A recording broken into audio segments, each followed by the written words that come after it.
That rings so true for most of us, especially when we're trying to conceive. We're always thinking 2 weeks ahead or the next IVF cycle ahead. And it's really easy to get caught up so far ahead of yourself.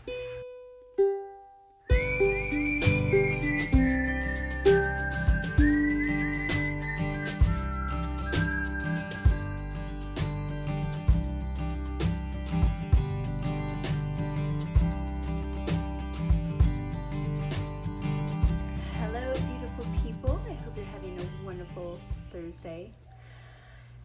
So I went live yesterday with Darrien and had an amazing chat with her about her story and all the difficulties she faced after getting pregnant, and how she really used her practice to get her through all this, and still is. You know, it's a continuous learning thing. It's not like you do it and it's done, you got it, woohoo. I loved the fact that she highlighted that she really has to take everything day by day and not get too ahead of herself, and that's what really brings up her anxiety. And I think that rings so true for most of us, especially when we're trying to conceive. We're always thinking 2 weeks ahead or the next IVF cycle ahead, and it's really easy to get caught up so far ahead of yourself that so you get 4 shots with Instagram now, which just sucks, because I got a lot to say. But so yeah, anyways, go have a listen, and I will pop it up on YouTube for people over the next years to stumble upon. It's really good content. It's an amazing story, and thank you once again to Darrien for sharing with us. Have a great day, y'all. I don't know why I say that. I'm not from Texas. I'm not even close.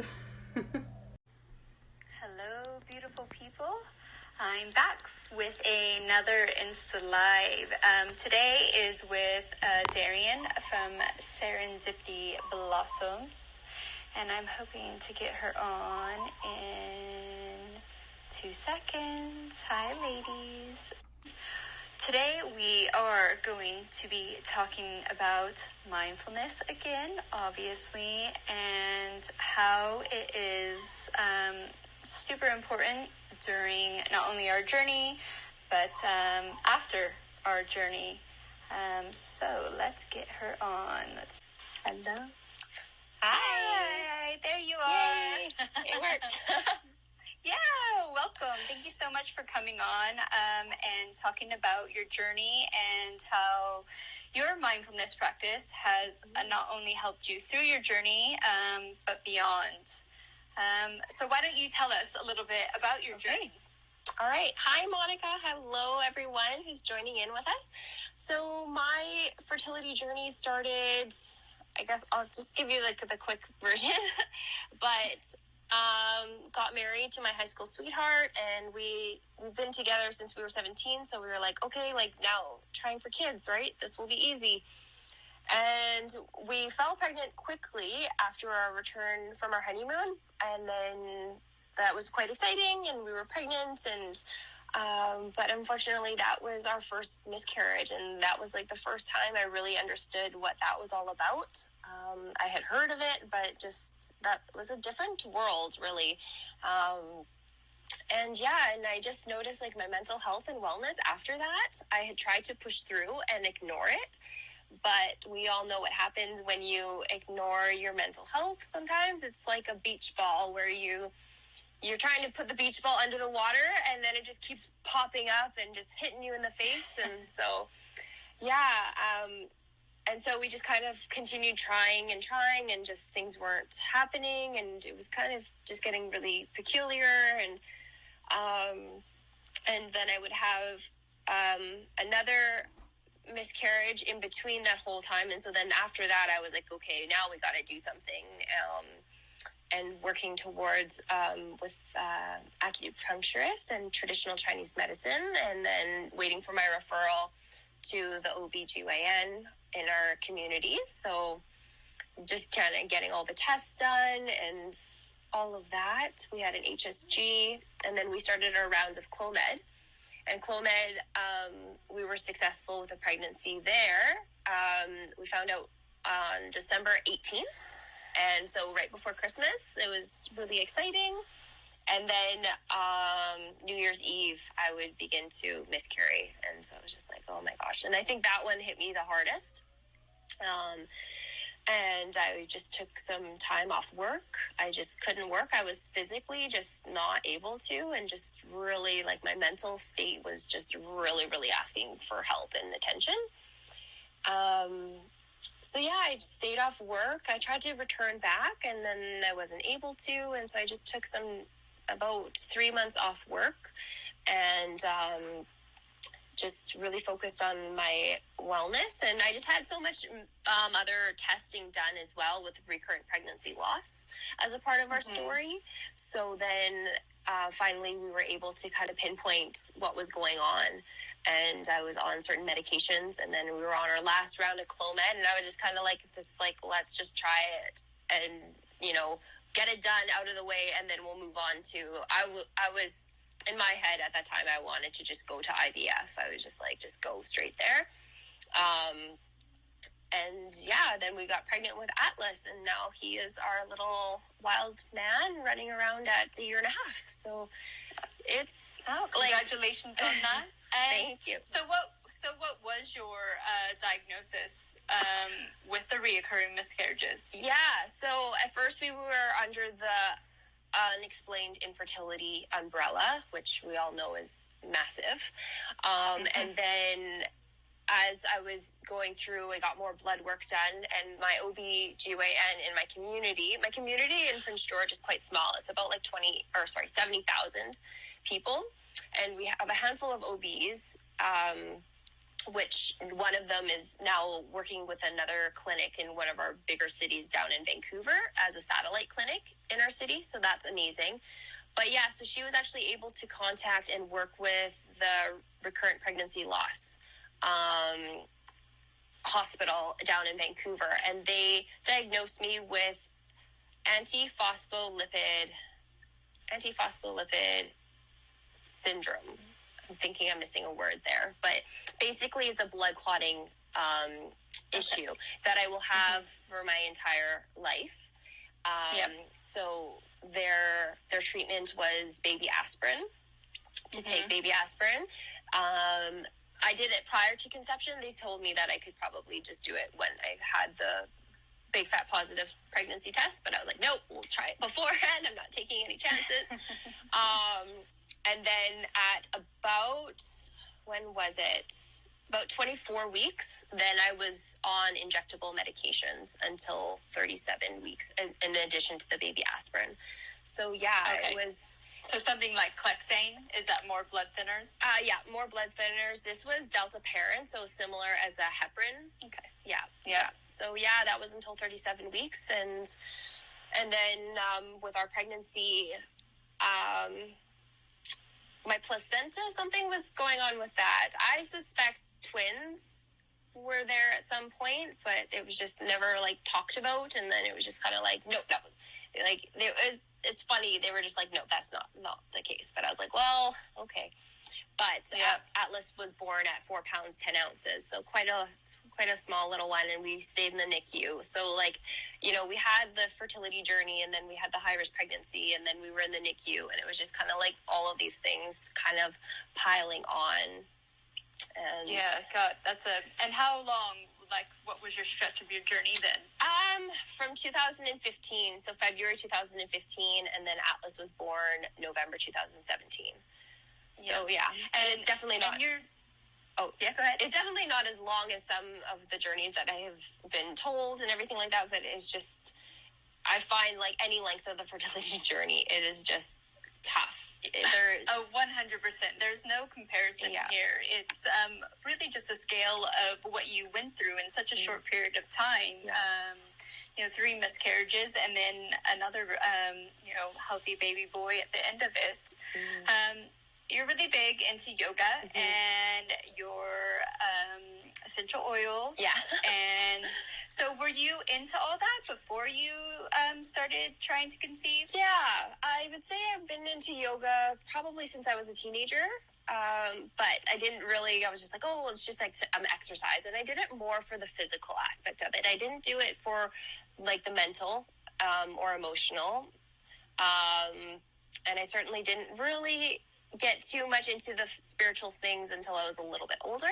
But once I was like, you know, I guess training for the wedding dress and like all of those types of things and getting fit, I definitely enjoyed yoga as, again, it was more physical for me. It was just like get your body's exercise for the, you know, the time. And but I'm learning, and as I was moving forward, just like a little bit more of coping skills. Like I've always had high anxiety, and that was something that I've always just kind of carried with me. But into my early 20s, I was like, oh, I have anxiety.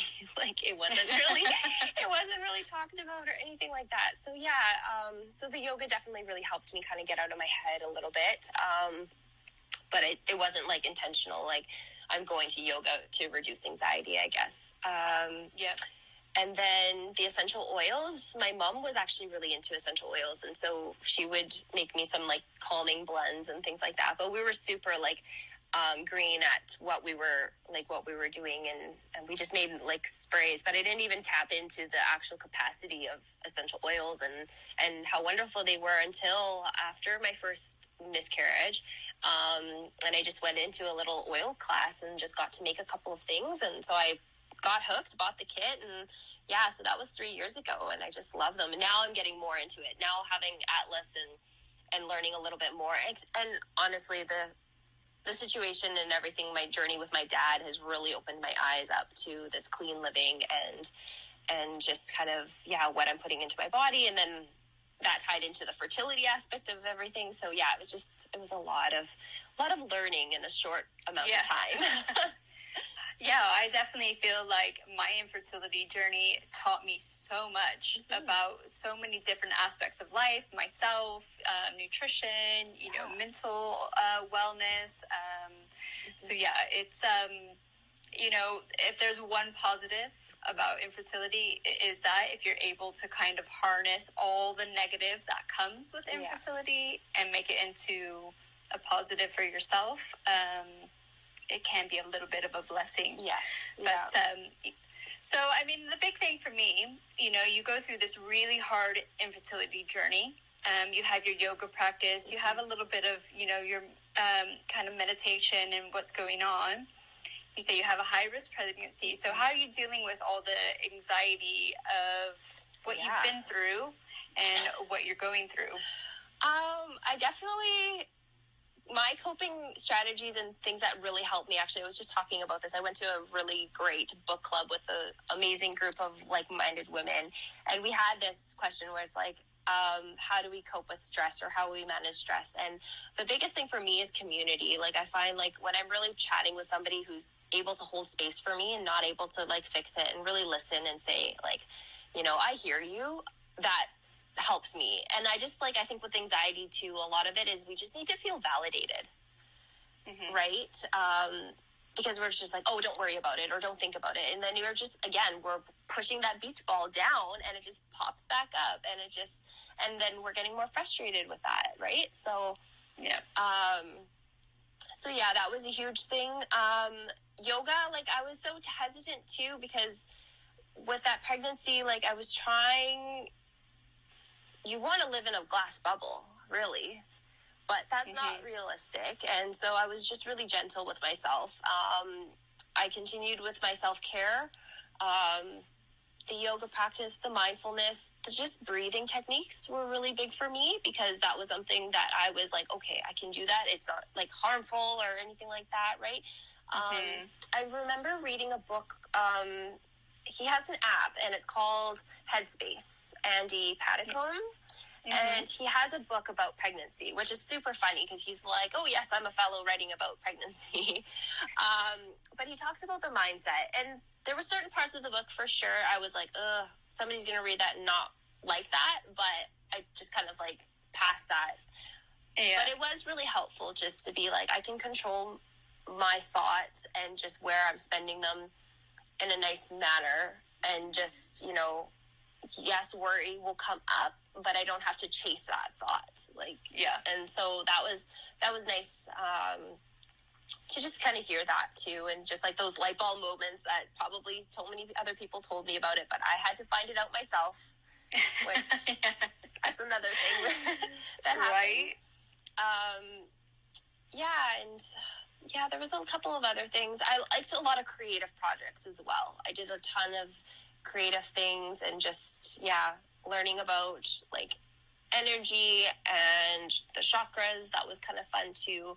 And really reflecting inwards. I think definitely my spiritual journey really, really peaked, I guess, when I was pregnant with Atlas, and then with my labor and birth. I think that was like a really, really cool spiritual healing as well that was happening there.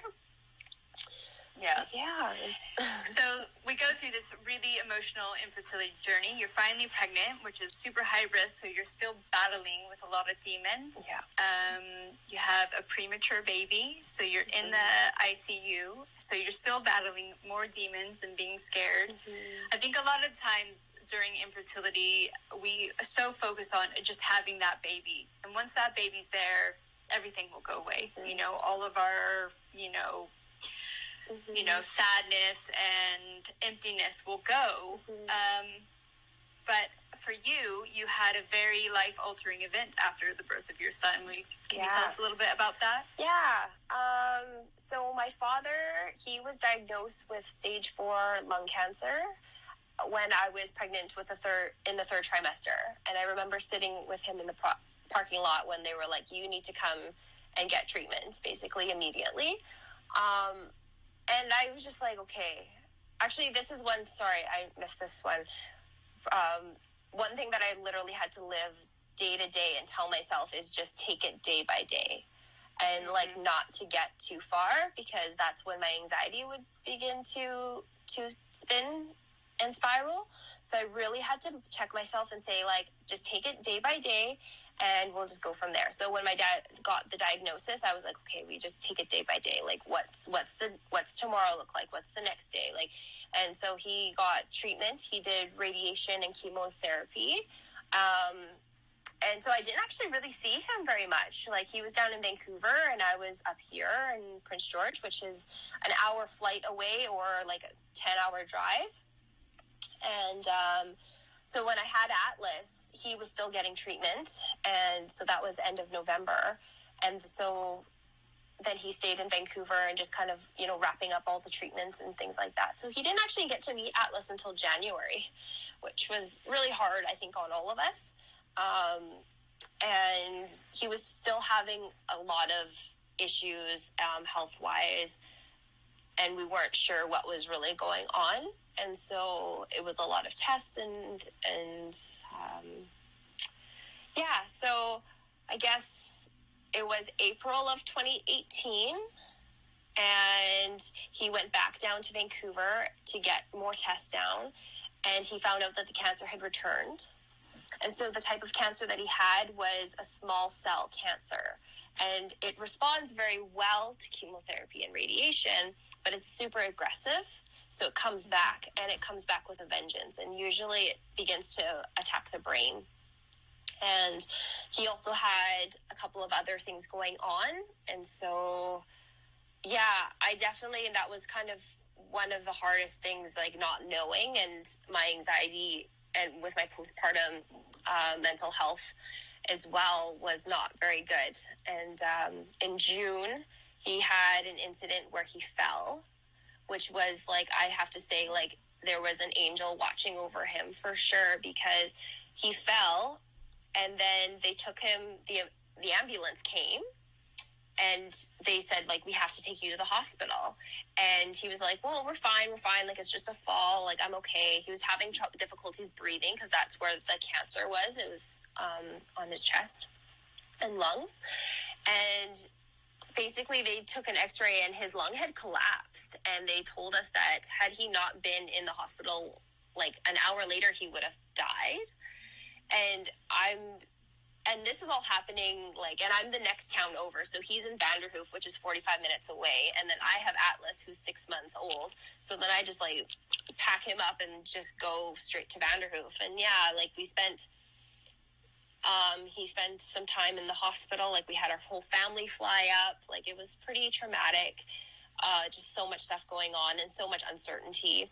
And I definitely just had to say, like, we have to take it day by day, like, or even just hour by hour. Like, I really had to shrink my focus and not go super far in advance, because then again, my anxiety would just take control, right? And then I feel debilitated. You really can't do very much when you kind of get to that point. So yeah, we spent basically the whole summer going back and forth. And it was just, it was a shitty summer, because it was like going through all of that. And then also we had forest fires that were like raging through the community, and like people were getting evacuated, and oh my gosh, it was just awful.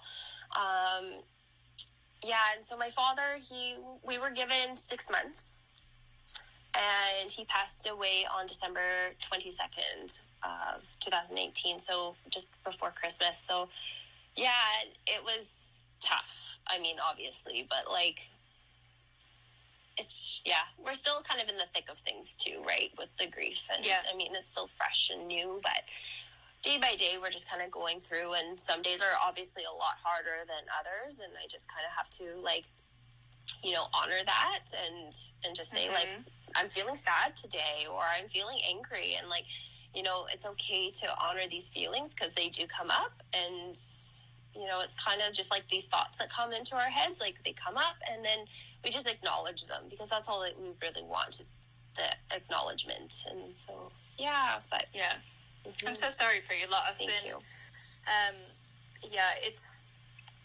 It's just amazing how kind of strong we are without actually realizing that we are that strong. And like you said, you know, having those tools that you put into practice during your infertility, you know, really put you in a place that you were able to be strong enough for your newborn son. Because not only, you know, were you dealing with your own stuff going on, but you had all your family stuff going on.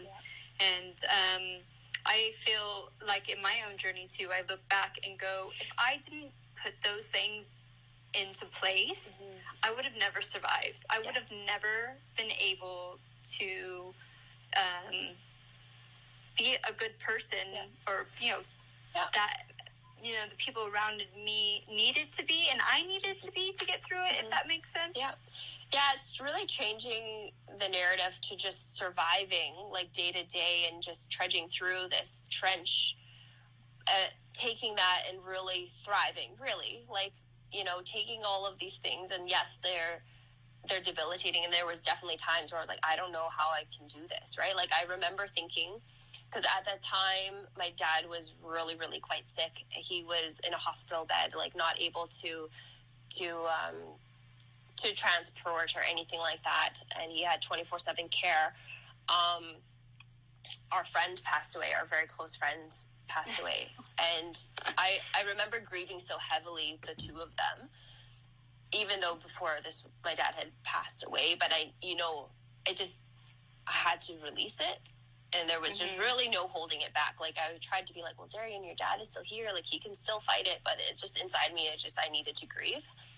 And I remember thinking, I'm like, when my dad actually does pass, like, I can't be that person necessarily to stay in bed all the time. Like, I was, like, when I had my miscarriage, right? Like, I stayed in bed, and I was like, fuck, I don't care what's going on in the world. Like, I am being here, and I'm staying in my bed, and I'm not really going to do very much. But when you have a little person that's, you know, wanting to spend time with you and needs you, I had to really kind of change that.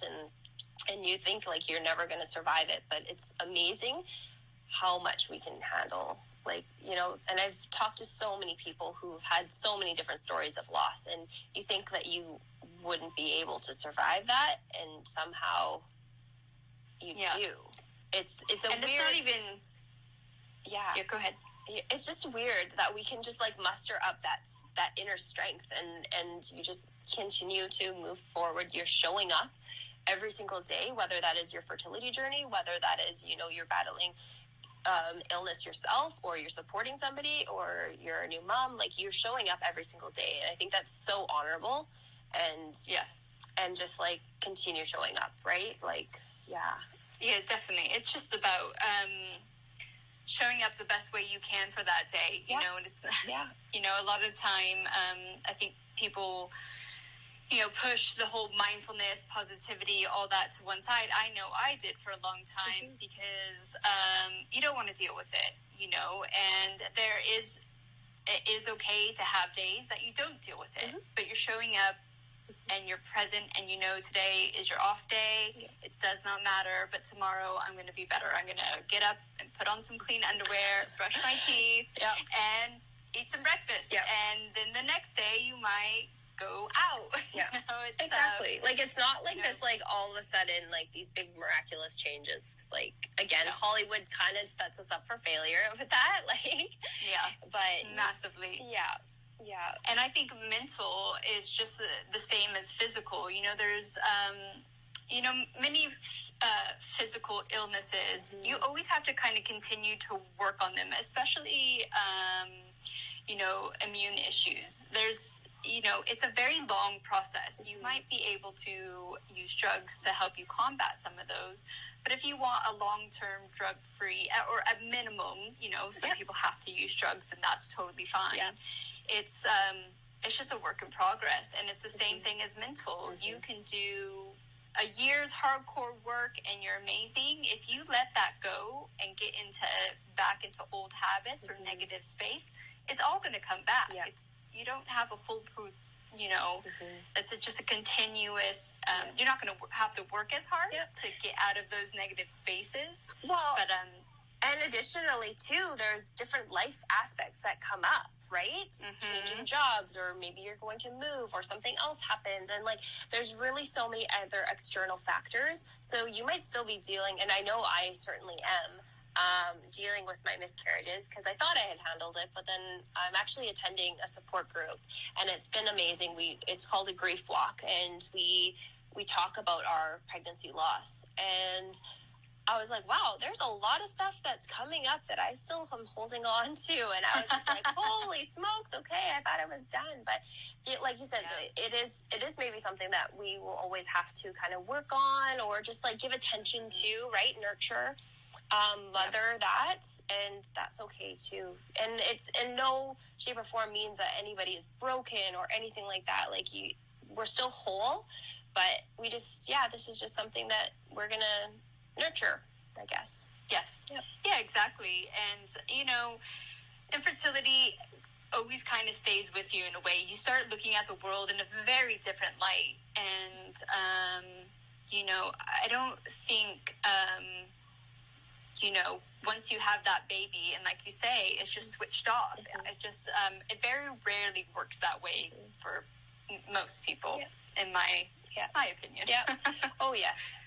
I feel like the fertility journey, even if I weren't working in this realm with like the fertility coaching or the yoga, I feel like I would always see a pineapple and be like, or I would always like, you know, I'd always feel a twinge and be like, I'm symptom spotting, or like, you know, there's certain things that do stick with you, and that's okay. But it's funny. I was walking the other day with my two kids, and I saw this woman look at me, and I'm pretty sure she gave me the infertile look. You know, that kind of look that no one else has, but that longing for a child, and you're not able to get to your goal. And I so desperately wanted to like tell her, like, it wasn't easy. It was a super hard struggle for me. I totally get you, girl. But then she'd probably be like, well, what the hell are you on about? But